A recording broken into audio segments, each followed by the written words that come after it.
You've been told that getting more done is the key to success, so you try to take control of your time, staying productive, staying busy, and checking everything off your list.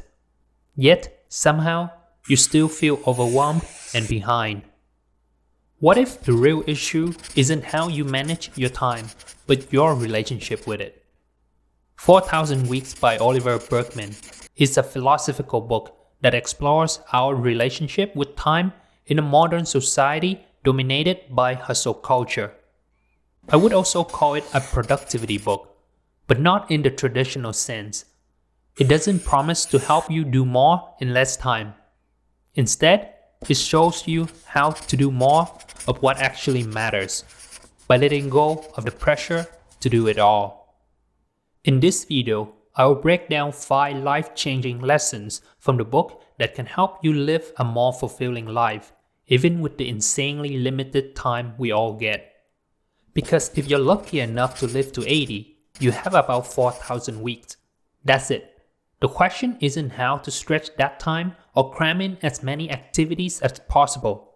It's how to meaningfully use it. Lesson 1. Embrace your limits.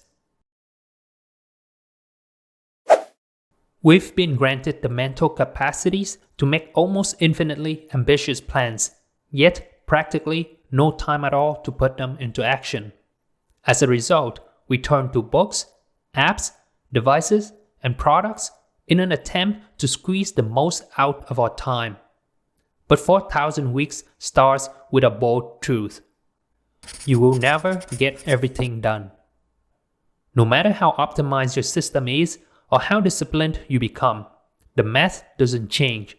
Your time on this planet is limited, and that's not a personal failure. It's just reality. Yet, we keep treating time like a problem we can finally solve if we just try hard enough. We chase productivity like a finish line that keeps moving further away. But it wasn't always like this. Before clocks, calendars, and deadlines, people didn't view time as something to be managed. They lived by the natural rhythms of life, planting when the soil was ready, harvesting when the crops had ripened. Time wasn't an abstract concept or a pressure point. It was simply the flow of life. Then came the invention of measurable time. One society needed to coordinate trains, factories, and offices. Time had to be chopped into standardized units. That shift turned time into a resource, something to spend, waste, or save. And with that mindset came guilt for not doing enough, not working enough, or not using time correctly. We have come to visualize time like containers moving down a conveyor belt. If we have too many tasks for the containers, we feel stressed and overloaded. If we have too few, we feel underproductive or restless. Worst of all, we often measure the value of a moment not by how it feels, but by how useful it is for some future goal. The painful truth is that we will never feel completely on top of everything. And trying to get there just leads to frustration, anxiety, and burnt out. We procrastinate to avoid confronting failure. We stay busy to avoid thinking about what really matters. And we obsess over plans as if we could outsmart uncertainty. But avoiding our limitations only deepens our dissatisfaction. The more we believe we should be able to fit everything in, the more we overcommit, and the less time we spend on what actually matters. We become collaborators in our own overwhelm. The way forward isn't more control, it's honest acceptance. When you embrace your limits, you stop wasting energy on the impossible and start choosing consciously. You accept that you won't have time for everything, which means saying no to countless paths, opportunities, and experiences. But that's precisely what gives weight and meaning to the ones you do choose. You are guaranteed to miss out on nearly everything the world has to offer. But in doing so, you make space for a few deeply meaningful pursuits to fully unfold. Lesson 2. The Efficiency Trap. Here's the ironic thing about productivity. The more efficient you get, the busier you become. This is what Burkeman calls the efficiency trap. As you clear your email inbox faster, people send you more emails. As you become better at work, you're given more tasks. The reward for efficiency? More work. Oliver Burkeman points out his own experience with this. When he adopted the famous inbox zero method, getting tremendously efficient as answering emails, he found that he started receiving even more emails. It makes sense. By replying quickly, he trained others to expect immediate responses, which only encouraged more communication. Efficiency, instead of creating space, created more demands. This reveals the deeper irrationality behind so much of our time management anxiety. We act as if it's possible to do everything, as if inner peace will finally arrive once we have completed all our tasks, cleared our inboxes, and checked off our bucket list. But that moment never comes. A new email always arrives. The list grows longer. There's always more to do, more to chase, more to prove. It simply can't be the case that you must do more than you can do. You do what you can. You won't do what you can't. And that inner voice demanding otherwise is mistaken. Yet, the more we believe we must fit it all in, the more we become a dumping ground for other people's expectations, constantly reacting, never reflecting. The real danger of the efficiency trap is that it dulls our sense of priority. The more you believe you will eventually get everything done, the less you feel the need to ask whether a given task is truly worth doing. The only escape is to stop trying to do it all and start choosing what truly matters. You have to choose a few things, sacrifice everything else, and deal with the inevitable sense of loss that results. Efficiency isn't bad, but if you're using it to avoid the hard question of what's actually important, then you are just accelerating toward burnout. Because the more efficient you become, the more you will have to do. Lesson 3. The Inevitability of Settling. Settling in life is unavoidable. With limited time and energy, choosing one path, whether in career, relationships, or personal goals, means letting go of countless others. That may feel like a loss, but it's actually what enables real progress. This isn't confinement. It's purposeful focus. Burkeman urges us to embrace this trade-off. Settling isn't about giving up. It's about going deeper. Striving for success requires choosing a specific path and committing to it. You can't become an ultra-successful lawyer or artist without first settling on law or art. Without that focus, your energy gets scattered and your potential stays diluted. Once we accept this, settling becomes clarity, not compromise. Don't try to be amazing at everything, because that's a recipe for overwhelm and burned out. As a result, you end up doing everything poorly and enjoying none of it. Choose what to focus on. Choose what to let go. The question is, how do you decide what to let go of and what to focus on? Burkeman shares a powerful story about Warren Buffett and his personal pilot, Mike Flint. According to Flint, he was discussing his career goals with Buffett.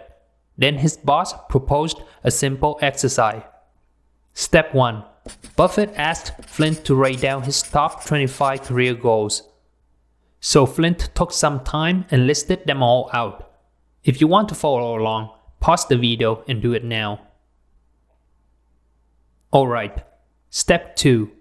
Then Buffett told Flint to review the list and circle his top 5 most important goals.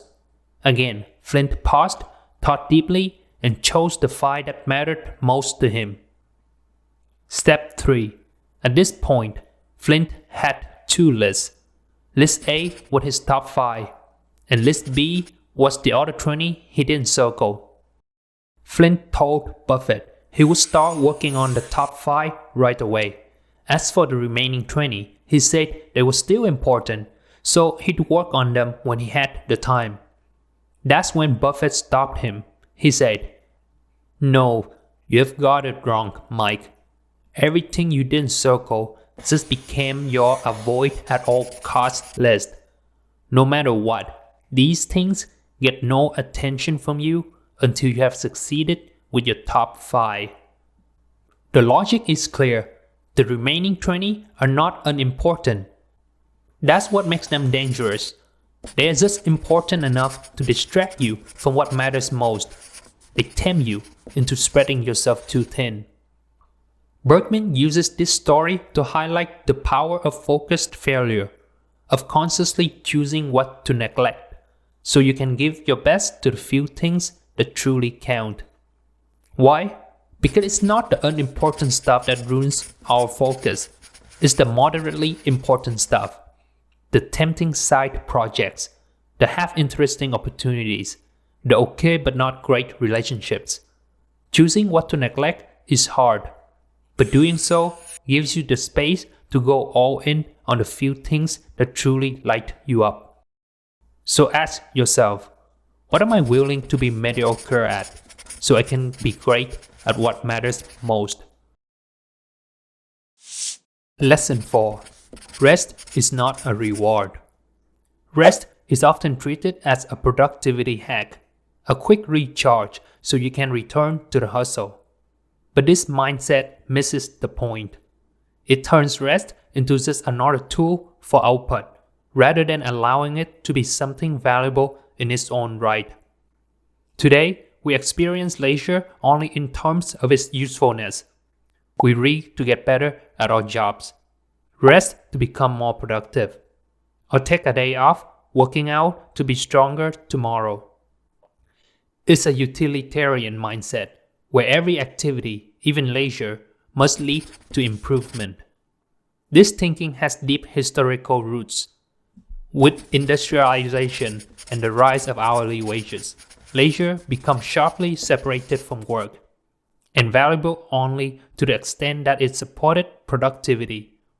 Workers were expected to return refreshed and ready to contribute again, and so rest became conditional, justified only if it improved performance. This mindset persists today in corporate wellness programs and even in social attitudes toward vacations, which are often defended as necessary for avoiding burnout. And the irony? The more leisure options we have, the worse it gets. Wealthier people have more choices. Read a novel, take a walk, attend the opera, or plan a ski trip. But that often increases the pressure to spend time well. When anything could be done, the fear of choosing the wrong thing can paralyze us. But the ancient philosophers had a different view. To them, leisure was the ultimate end, not a means to something else. True leisure meant time for self-reflection, for contemplation, for doing something simply because it enriched the soul. It was considered a high virtue, not a guilty indulgence. Burkeman introduces the idea of atelic activities, things done for their own sake, not as steps toward a larger goal. These are not achievements to complete, but moments to inhabit. Going for a walk, playing music, tending a garden, sketching badly, they have no end point.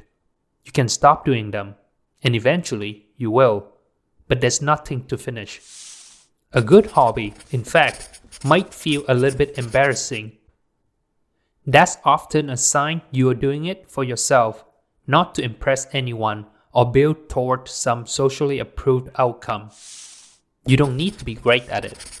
You don't even need to get better at it. In fact, when you give up on the hope of being exceptional, you finally free yourself from the pressure to use your time well by constantly improving. You give yourself permission to simply enjoy it. Spending time in this way, without measuring, optimizing, or justifying, isn't laziness. It's presence. It's how we reclaim time from the demands of achievement and reconnect with life on its own terms. This kind of time is not earned through hustle. It's claimed through intention. And that's what makes your 4,000 weeks feel full. Not because you did more, but because you finally let yourself be in the time you have. Lesson 5. The human disease of not enough. Now, you might feel like it's a waste of valuable time to rest in the way we just described, especially when you could be doing something to better your life, check off a goal, or move ahead. That feeling that you should always be doing more with your time is exactly what this next lesson is about. This drive to constantly optimize, to master time and stay ahead, is the outward expression of a deeper fear, a sense that we are not enough. This fear shows up as our need to be so productive that we never have to feel the guilt of letting others down, the worry of underperforming, the anxiety of committing to something uncertain, or the haunting thought of dying without having lived up to our potential. So we become obsessed with control. We manage schedules, chase goals, and try to plan our way out of uncertainty.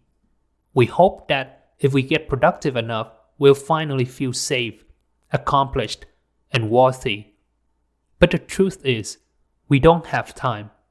We are time. And we can't escape the flow we are made of. As Jorge Luis Borges wrote, time is a river that sweeps me along, but I'm the river. It is a tiger which destroys me, but I'm the tiger.